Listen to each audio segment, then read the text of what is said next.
How's it going, guys? Daniel here, and right now what you're seeing is the camera off of the BLU Pure View's front-facing camera. And there's two cameras, one for a regular view like this, and there's another one where it has a wide-angle view. And right now it's somewhat in a dark situation, low light situation. The only light lighting me right now is my room light, which is above me right here.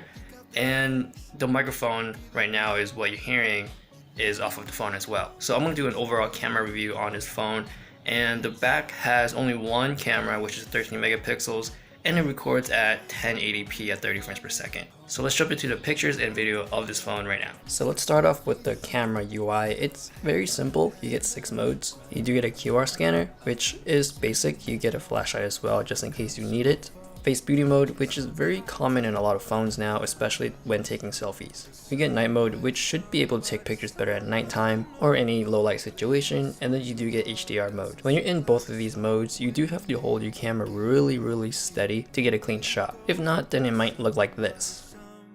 The last mode is panorama mode, which is basically a staple on every phone nowadays. Swapping to the other side, you do get settings. The top portion, it's kind of like pro mode because you don't have pro mode on this camera. Kind of just help you customize your picture image to your liking. So there's a decent amount of setting functions that you can play around with within this app. Moving towards the bottom of the list, you do get video settings. It's not a lot, so this camera is just something that you point and shoot. So with the front, you do get your auto mode, your face beauty mode, your night mode, and then the QR scanner, which uses the back of your camera anyway, so it's kind of useless having that there. There are two 8 megapixel camera on the front. One of them is normal, the other one is wide.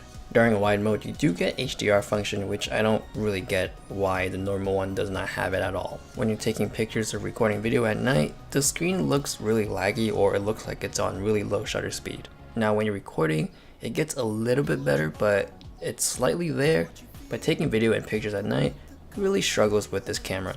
Now moving on to the pictures, they look pretty decent at daylight. The colors aren't too vivid, and some of my pictures comes out more towards on the green side. I think there's something weird going on with their auto white balance. But in the settings, you do get a lot of scene modes, a lot of scene selections, so you can actually pick what you want, and that might help. Pictures in the light is not too great. There's a lot of noise. There's night mode and HDR mode, but you gotta be really still when you're taking pictures.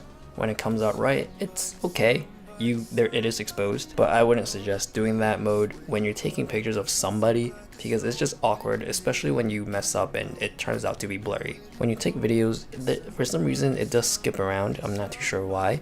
It only happens on some footage, but not all of it, so be aware of that. I did make a really quick cinematic video using this camera, so go ahead and check that out. But shooting from low light, it's not that great. You can see a big quality difference when you're shooting in daylight and then going to low light. I can't expect too much because this phone only costs $200. The camera quality isn't there to wow you or anything, it's just there to take pictures of your memories. So that was my overview of BLU's Pure View phone camera.